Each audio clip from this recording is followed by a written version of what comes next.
It's the same principle with freezing point depression. Solids will form where molecules make an orderly pattern. But if we add a solute, such as a salt, to something, it breaks up that orderly pattern. It breaks it up, making the freezing point lower. Now, salt water will make water freeze below 0 degrees. Salt water will freeze below 0 degrees. That means it stays a liquid longer. And how much of it will depend on the solvent. And that's why we that's why we salt roads here. Now, out west, in California, I didn't know what these things were. So I was salting the roads. But that makes sense because water freezes at 0, but if you add solute to it, it causes the freezing point to go down. So the roads will freeze at a much lower temperature. That means it will remain liquid. The roads will be wet with liquid water instead of ice. And that's what you want to drive. Instead of having to drive on ice at 0 degrees or -2 degrees, you will be able to drive on liquid water, just liquid, at that low temperature. What solutes do is they interfere with that orderly pattern. So remember back to the snowflake or the crystal or the honeycomb structure of water. So it has a nice little honeycomb structure here, and the solutes will get in there and it breaks it up. These solutes kind of disturb the pattern. Since they disturb the pattern, it interferes with things.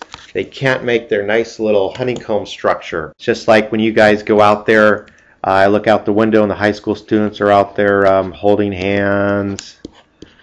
You know, a nice little structure and everything is swell. But then the teachers come in and they act like a solute. They're the solute or the salt, and they break things up. You guys aren't allowed to hold hands and then run around in a circle because the teachers will be in the way. So the same thing with salt. The salt will break up those ice crystals, and thus they have to stay water. Molality, we have a new unit of concentration, not molarity, but molality. Still dealing with moles, which makes it really cool. And what the cool thing is with molality, we can calculate how much effect these solutes have on freezing point and on boiling point. It's very cool. Now we have molality. The symbol here is this fancy M. You know, really classy, fancy M. That just means the moles of solute over the kilograms of solvent. Remember, molarity is the moles of solute over the liters of solvent. This is kilogram of solvent. So molality is not the same thing as molarity because it's kilogram and not liter. Still moles though, which makes it cool. Let's try a problem here. What is the molality of a solution with 9.3 moles of sodium chloride in 450 grams of water? So remember, molality is mole over kilogram. So we need to change this to, well, we have mole, 9.3 mole over kilogram. So we have to change that to kilogram. Just divide by 1,000. And we have 20.1 fancy M, or we can say molal. So molal is molality, short for molarity, and remember molar is short for molarity. It's like a tongue twister. Well, why do we use molality? The cool thing is we can see the size of change in boiling point because that is determined by the molality. I know we have a lot of equations here, but these are pretty straightforward. We can use these equations to figure out what change in temperature we have by how much solute we add. So delta TB is a change in the boiling point. Kb is a constant determined by the solvent, and that means it's a given. If you look on page 495, you have that constant. You will be given those constants. You just look it up in a table. M is the molality of the solution, and N is the number of pieces it falls into when it dissolves.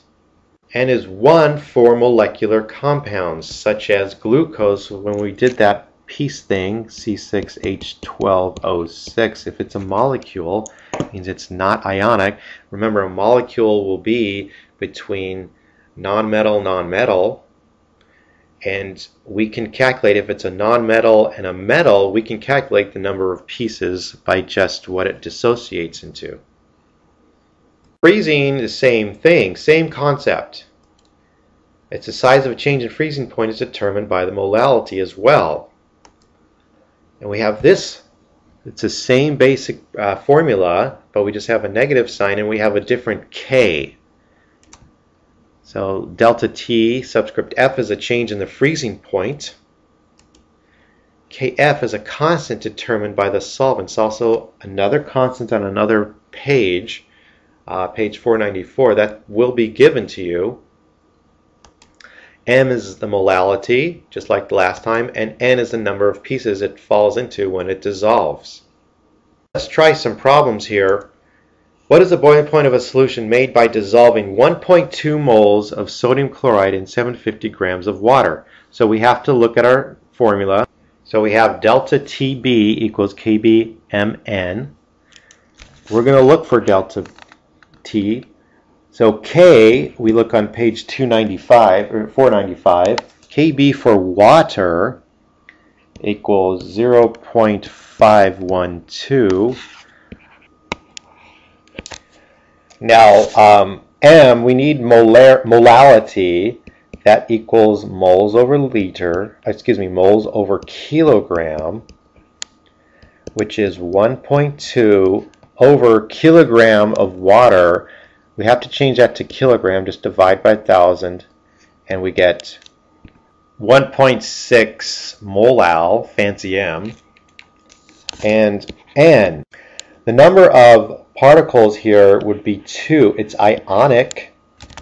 Ionic metal and non-metal will break up, and that's going to be 2. So let's just plug this in, and that equals 1.6 degrees Celsius. But that's not the boiling point. That's the change in temperature. So we have to add that to 100, because 100 degrees is the boiling point of water. We're going to get an extra 1.6 degrees from it. So the boiling point, the new boiling point, if we add 1.2 moles, is 101.6 degrees Celsius. We just have to remember to add it to that boiling point of water. We can get an extra 1.6 degrees Celsius if we added 1.2 moles of salt. That is about roughly 4 tablespoons of salt per 750 milliliters. So a gram of water is a milliliter of water. What about freezing point? Let's try freezing point. So the formula for freezing point is delta T. F equals Kf molal times number of particles. Now your book doesn't have the negative sign. They just assume that you'll subtract later, which is fine. This is just more of a reminder to remember to subtract from the freezing point. So you have to either add the negative or just subtract normally. You don't have to have that. You just have to remember to take it away from that original freezing point. Now they also don't have the N here. They want you to, or they think you can just do that later, but I think it's a better reminder to do it right up in front. So we'll do the same thing. The only difference is the constant Kf, which is 1.86. The molality is the same. And we're going to use the number of particles is the same as well, and we'll just calculate that. So we have 6 degrees Celsius or negative, and we just have to remember to subtract it from the freezing point of water, and that let me plug that in my calculator here. Minus 6.0. Okay, so it's a just adding 4 tablespoons per almost kilogram of water, 0.750 kilogram of water, will lower it by 6 degrees Celsius, so that's pretty good. Let's try this one. This is really the same problem, except we have calcium chloride, and it's not really going to change anything except the number of particles.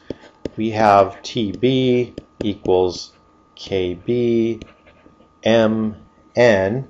Everything's going to be the same because KB will be for water, which is 0.512. The molality is the same that we calculated already, 1.6. Number of particles, N will change. Calcium chloride, metal, nonmetal, ionic. So we're going to get 3. We'll break into 3 particles. We multiply that across, and we get 2.5 degrees Celsius. We have to remember to add it to the normal boiling point of water, and get my calculator out. That is 102.5. So we're going to get a good degree more by just adding calcium chloride. But I would recommend not adding calcium chloride to your macaroni and cheese water. I know you want that deluxe macaroni and cheese really quick. This will increase the temperature and boil it faster, but don't put that stuff in your water. I would keep to the sodium chloride. Okay, let's try the freezing point. And we're looking for the change in freezing point. Minus KF. Again, you don't have to put the negative there. You just have to remember to subtract from the original. Everything is the same as the last problem except the KF value, and that is 1.86 multiplied by the molality is 1.6 times 3. So that's going to be 8.9 degrees Celsius change. We have to take it from our original, and that's going to be 8.9 degrees below 0. So that's pretty good. That changes the freezing point a lot.